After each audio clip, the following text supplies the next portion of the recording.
আপনি যদি নাকে ড্রপ দেন, রোজা রাখা অবস্থায় নাকে ড্রপ দেওয়া যাবে না। হ্যাঁ, নাক হচ্ছে gateway to reach in the stomach. এটা স্টোমাকে পৌঁছার একটা গেটওয়ে। আপনি নাকে ড্রপ দিলে দেখবেন কিছুক্ষণ পরে গলায় একটা তেতো তেতো ভাব অনুভব হয়, আস্তে করে এটা স্টোমাকে চলে যায়, আপনার রোজা ভেঙে যায়। আল ইস্তিমনা মানে মাস্টারবেশন, হস্তমৈথুনের মাধ্যমে কেউ যদি সিমেন আউট করে তাহলে তার রোজা ভেঙে যাবে। রোজা ভেঙে যায় causes that make you fasting null and void, যে কাজগুলো আপনার রোজাকে null and void করে দেয়। কি করলে রোজা ভেঙে যায়? রোজা হচ্ছে বিরত থাকার নাম। কি থেকে? খাওয়া থেকে, পান করা থেকে, ফিজিক্যাল ইন্টিমেসি থেকে স্ত্রীর সাথে, সকাল থেকে শুরু করে, ফজর থেকে শুরু করে ইলা গুরুবি শামস মানে সানসেট পর্যন্ত, সূর্যাস্ত পর্যন্ত নিয়তের সাথে। ক্লিয়ার হয়ে গেছে না?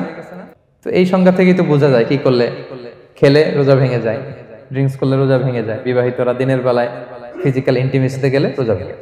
তো আমরা এবার পয়েন্ট আকারে শুনবো যে কি কি কাজ করলে। এখানে মৌলিকভাবে 3টা জিনিসের কথা বলা হয়েছে, কিন্তু আরো কিছু জিনিস আছে যেগুলো করলে আপনার রোজা ভেঙে যাবে। আসুন আমরা সেগুলো শুনি। 1 নম্বরে হচ্ছে ইচ্ছা করে যদি আপনি খান, ইচ্ছা করে খাইতে হবে, বুঝছেন? ভুল করে খাইলে কিন্তু রোজা ভাঙে না। খুব মজার না ব্যাপারটা? অনেক সময় এমন হয়, অনেকের অভ্যাস যে সকালবেলা সে ঘুম থেকে উঠে পানি খায়। তো আপনি হঠাৎ করে 1 গ্লাস পানি খেয়ে ফেলছেন, খাওয়ার পরে মনে হয়েছে ওরে আমি তো রোজা, এখন কি হবে বলেন তো? ভাঙবে না? ভাঙবে না, ভাঙে নাই।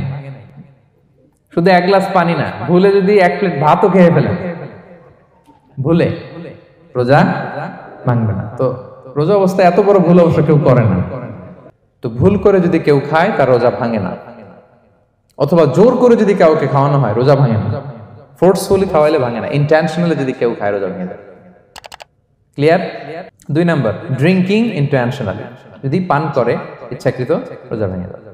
3 নম্বরে হচ্ছে ফিজিক্যাল ইন্টারকোর্স, দিনের বেলায় যদি ফিজিক্যাল ইন্টিমেসিতে যায় হাজব্যান্ড ওয়াইফ এবং দেহ থেকে যদি সিমেন আউট হয় রোজা ভেঙে যায়। তবে ইচ্ছাকৃত যদি আপনি রোজা ভাঙেন, এটা বড্ড ভয়ঙ্কর প্রিয় ভাইরা, এটা খেয়াল করে মনে রাখবেন যে ইচ্ছা করে রোজা ভাঙার চেয়ে বড় স্পর্ধা আর হতে পারে না। কারণ এই রোজা রাখাটা কি রমাদানে ফরজ। আপনি যদি ফরজ ইচ্ছা করে ভাঙেন তাহলে শুধু কাজা করলে হবে না, কাফারা দিতে হবে। কে দিতে হবে? তাহলে আমরা জানছি কাজা, আমরা জেনেছি ফিদিয়া, এবার নতুন একটা টার্ম শুনলাম, এটা কি? কাফারা। ইচ্ছা করে রোজা ভাঙলে কাফারা দিতে হবে। এন্ড হোয়াট ইজ কাফারা?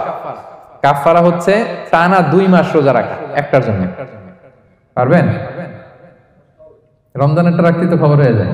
রোজা না ভাঙি, এই ইচ্ছা করে যদি কেউ রোজা ভাঙে অথবা ইচ্ছা করে দিনের বেলায় যদি কেউ ফিজিক্যাল ইন্টারকোর্স করে, তখন তার কাজাও করা লাগবে, কাফারাও করা লাগবে।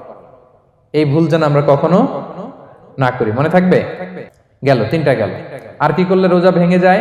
ইচ্ছা করে যদি বমি করে রোজা ভেঙে যাবে, তবে অনিচ্ছা সত্ত্বে বমি আসলে রোজা ভাঙে না। ক্লিয়ার?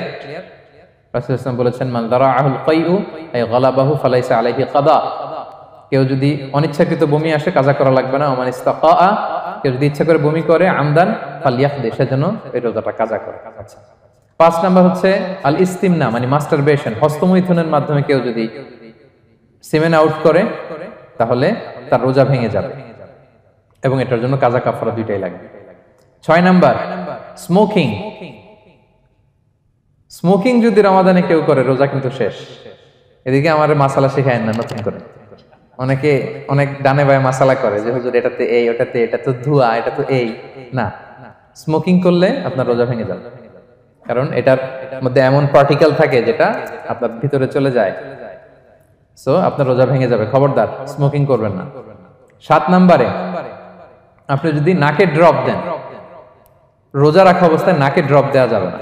হ্যাঁ, নাক হচ্ছে gateway to reach in the stomach. এটা স্টোমাকে পৌঁছার একটা গেটওয়ে। আপনি নাকে ড্রপ দিলে দেখবেন কিছুক্ষণ পরে গলায় একটা তেতো তেতো ভাব অনুভব হয়, আস্তে করে এটা স্টোমাকে চলে যায়, আপনার রোজা ভেঙে যাবে। নাকের ড্রপ এটা রাতে, সন্ধ্যা থেকে শুরু করে সাহুর খাওয়া পর্যন্ত। আচ্ছা, এজন্য রমাদানে কিন্তু ওযু করার সময় নাকে পানি দিতে সাবধান। হ্যাঁ, ফরজ গোসলের সময় নাকে পানি দিতে সাবধান, খুব বেশি ইস্তেনশাক করা যাবে।